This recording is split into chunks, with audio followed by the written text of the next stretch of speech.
Hi, everybody. This is Mrs. Middleton, and we are in the last few scenes of A Raisin in the Sun. So I'm going to go ahead and go through these with you. So it's scenes 3 and 4.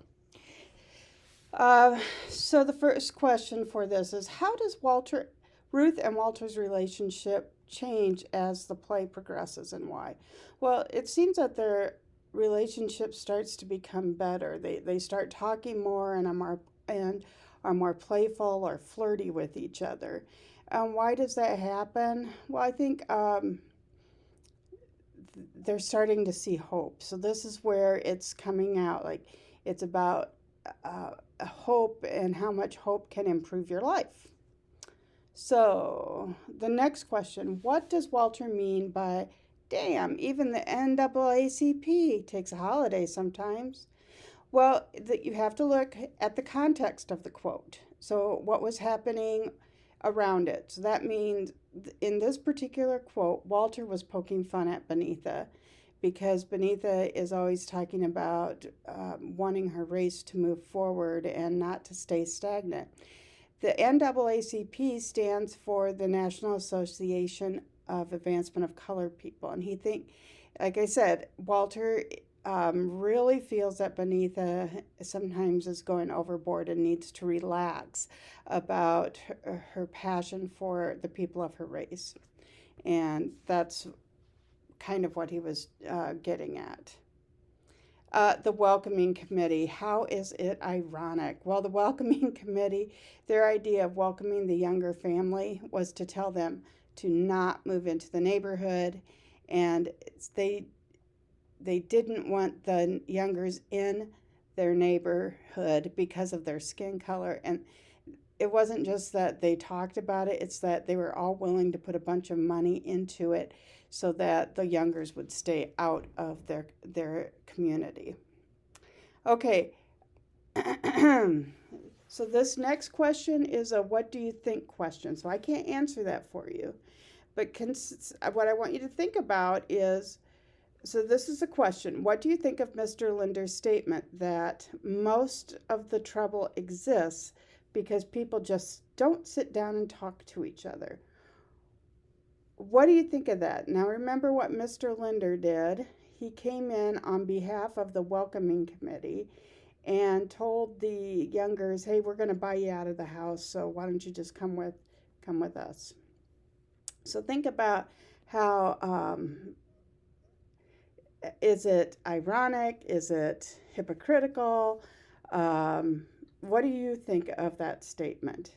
And what do you think? And another way you could answer that is, what do you think Mr. Linder could do or that he could learn in this situation? So those are some ideas.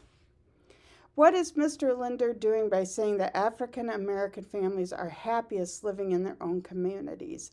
He's really saying he doesn't want the youngers to move into their neighborhood, and that would make him happy. It has nothing to do with the youngers. Okay, why was the younger family able to maintain their sense of humor after Mr. Linder's visit? Well, they've always faced discrimination. And second, they saw how ridiculous these people were acting. They were acting as though the youngers were going to cause their neighborhood to be awful just because they were there, and they don't even know the youngers. So it was so ludicrous, and yet they just sat there and they couldn't believe anybody could act like that. Okay, what does it mean to Mama? What does it mean when Mama says her plant expresses me? Well, I think Mama at this point is feeling kind of old right now, and the plant is looking pretty weary. And a plant, as you guys know, needs water and sunlight to grow. And Mama knows she needs to grow, but she kind of feels like, when am I going to get my water? When am I going to get my sunshine? And that's kind of metaphorical. So the plant's kind of a metaphor for how Mama feels. Okay.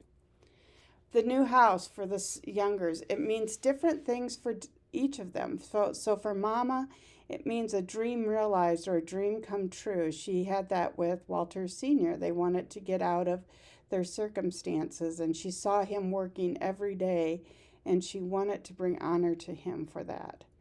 For Ruth, it meant having a home where she didn't have to share bathrooms and had a yard, and she had a yard where she could just be who she was. And for Walter, it seemed to get in the way of his dreams. Like Walter wanted all this money and he wanted to be a business tycoon. And if using the money for the house seemed to get in the way of his dreams. And for Benita, the house was a way to assimilate or be like the white culture. So she didn't see the house as the positive that Mama and Ruth did. So why does Benita's belief in the importance of doctors and medicine change after Walter loses the family's money? Well, Benita finally realizes why she wants to be, or I wouldn't say finally, but she wants to live for something bigger than making money, but yet she knows the only way she can do that is by having money. And she truly wants to help people and heal people, but it's not about the money, it's about helping others. So that brings us to Asagai. Why is Sagai able to identify himself so intensely with the future of his country? However it may go, why is Benita at least temporarily unable to do so? Well, Asagai lived in a situation where life was moment by moment. He didn't know. Like their house and their whole tribe could be wiped out by the actions of another tribe.